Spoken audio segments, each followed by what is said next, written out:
What's good, YouTube? It's boardzy. This is a reminder to like, sub, and stay hydrated and watch all of the ads in this video because my headset fucking recently broke. Hold on, I'll show you guys. I decided to stand up with my headset on and it broke, so I'm resorting to using earbuds. So yeah, make sure to watch all of the ads. Thanks, and yeah, like and sub.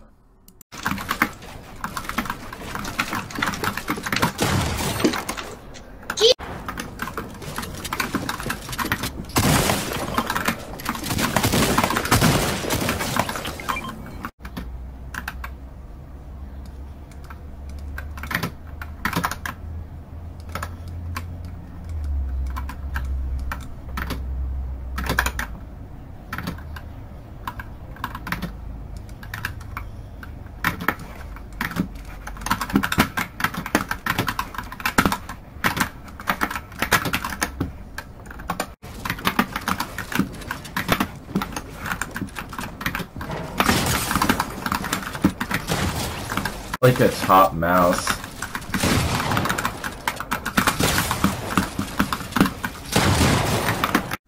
In this video, I'm going to be comparing the Finalmouse Ultralight 2 and the Razer Viper Mini. You guys can look at the mice, but one quick warning I have is I have done a good bit of modding to my Finalmouse, so it is not exactly the stock mouse. But I'll be sure to tell you guys about how the stock things that I replaced are. You'll understand when I get to it. Starting off with build quality. The build quality on the Razer Viper Mini is better. There's no doubt about it. I could easily break the Finalmouse with my hand since it's 52 grams, basically entirely made out of holes. It would be very easy to break, and if you are gaming and you're super hard on it, that could potentially be an issue. But you know, maybe if you're like an angry retard gamer, you should try to steer away from that instead of getting a mouse that accommodates your weird like testosterone filled needs. But that could just be me.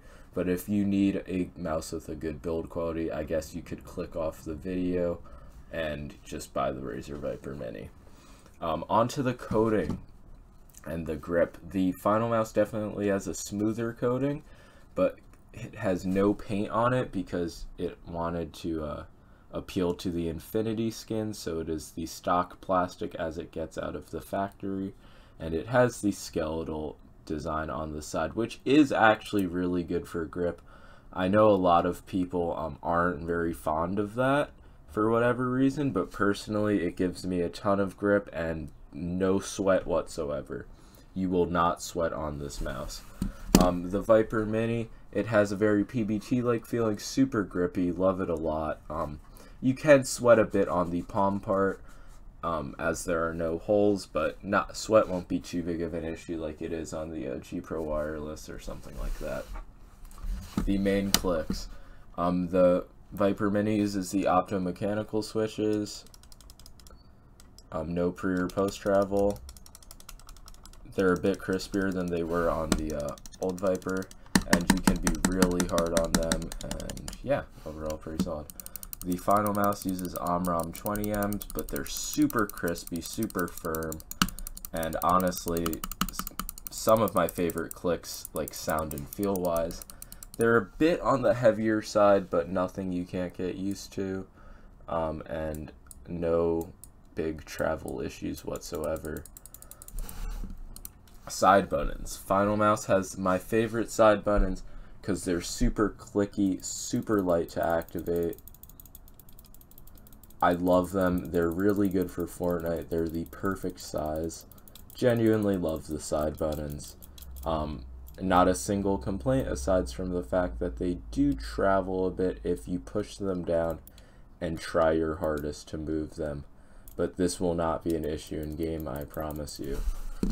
The Viper Mini side buttons, they're a bit harder to activate. They're definitely on the harder side, but still definitely possible. They're pretty big, easy enough. They're pretty easy to hit since they don't have the side grip anymore. and overall just solid side buttons, but definitely not as good as the Finalmouse because they are a good bit heavier. But once you get used to them, they'll be perfectly fine. The scroll wheel on the Viper Mini, similar to the Hottie, feels like it has the little orgasmic bumps, which you guys know is a big plus on a mouse. You see those little triangles, they feel like sex triangles. Click has a relatively light click and a not too loud sound. The Ultralight 2, I have done a scroll wheel mod, so it is now pink, but it used to be orange, and the only difference is the orange does have a few little bumps on it. Nothing too big, but it's still virtually no resistance regardless of what you do to the scroll wheel, which makes it good for scroll wheel reset. But if you care about the defined steps or like any bit of resistance on it, this isn't going to be the best scroll wheel for you. But then again, it is only a scroll wheel, shouldn't be the deciding factor. The cable. I have a paracord on my Finalmouse Ultralight 2 now, so obviously it's a big upgrade from the stock cable, which is a pretty stiff orange cable. I actually have it in my closet, but I'm not going to get it. It's nowhere near as stiff as the Viper Mini cable. It definitely does. Like this cable, it holds its shape regardless of what you do to it. The Viper, or the Ultralight 2 stock cable does not. It's a bit more flexible, but overall it's on the stiffer side, but it is a good bit thinner than this. I'm sorry that it isn't the best cable comparison, but like, you know, when you upgrade the mouse like an absolute G, you do lose out on the ability to make future videos with it. So that's it for top of the mouse. Both of them have DPI buttons, and overall very solid. The stock feet on the Finalmouse are, fuck, I threw them out. They're PTFE, but they do get it. They seem like they get humid, if that makes sense. Obviously, if you guys saw my video yesterday, you know that you should definitely be getting the MS3 Hyperglides if you have this mouse, or the Hottie, or the Skull. 100% you should be. They're way better than the stock feet. But the stock feet on the Finalmouse, they're PTFE. They're not the best, though. I know Rocket Jump Ninja said that they were really good, but you should really not be. You should be taking everything he says with a grain of salt. But the Viper Mini stock feet, they're pretty similar to Zowie, two big, nice glides, and they feel really nice, not gonna lie. They don't, fuck, I'm not gonna put it in the bungee. They don't glide too fast on your mouse pad, but you have a ton of control and stopping power with them, along with a nice buttery smooth glide, which is pretty unique, and they're some of my favorite stock feet. And onto the sensor. The Finalmouse uses a 3360 and the Viper Mini uses a 3359. The only difference between these is the amount of DPI, I'm pretty sure, and the Viper Mini only goes up to 8500, while the Finalmouse goes up to 16,000. Most people, this won't be, like, it won't affect you at all, but the Viper Mini does have a higher liftoff distance, which I've been able to combat in the software by using the Razer Firefly mousepad setting. Like, you can select a Razer mousepad to base the liftoff distance off of, and I've used that one and it's fixed it. So if you guys are having liftoff distance problems, I'd recommend trying that out. But overall, the sensors are virtually the same aside from that DPI number and the liftoff distance. The Viper Mini also does have RGB, while the Finalmouse doesn't. Now on to what is basically the most important part, the shape. Both of these mice look like they have pretty similar shapes, but the Viper Mini is a good bit taller and wider. It's not too much wider, you guys will be able to see.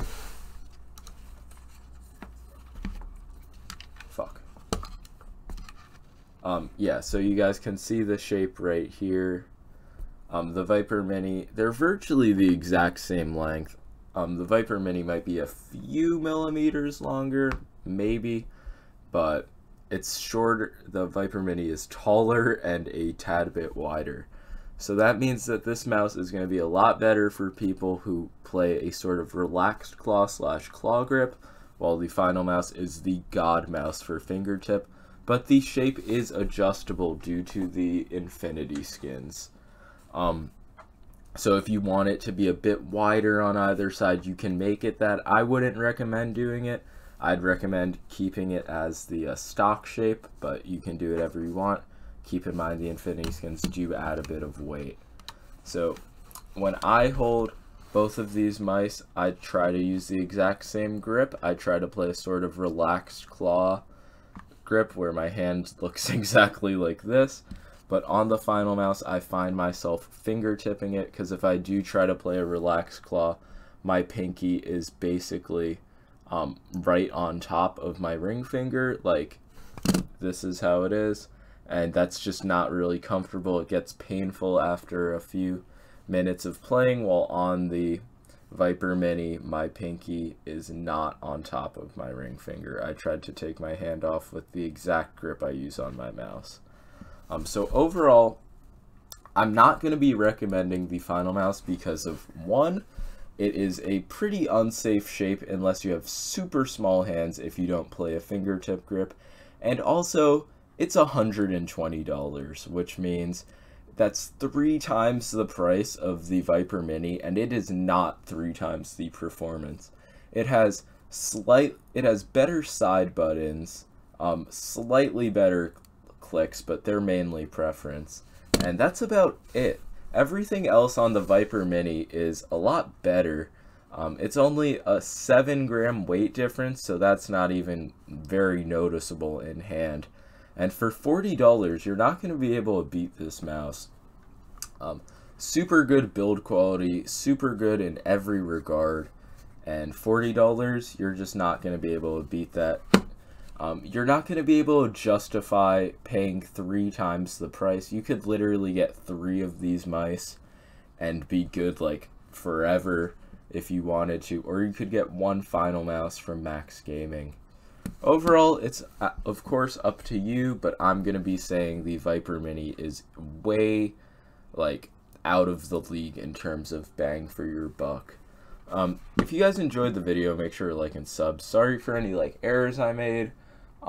This was the first take of the video. Make sure to like and sub though. Peace out.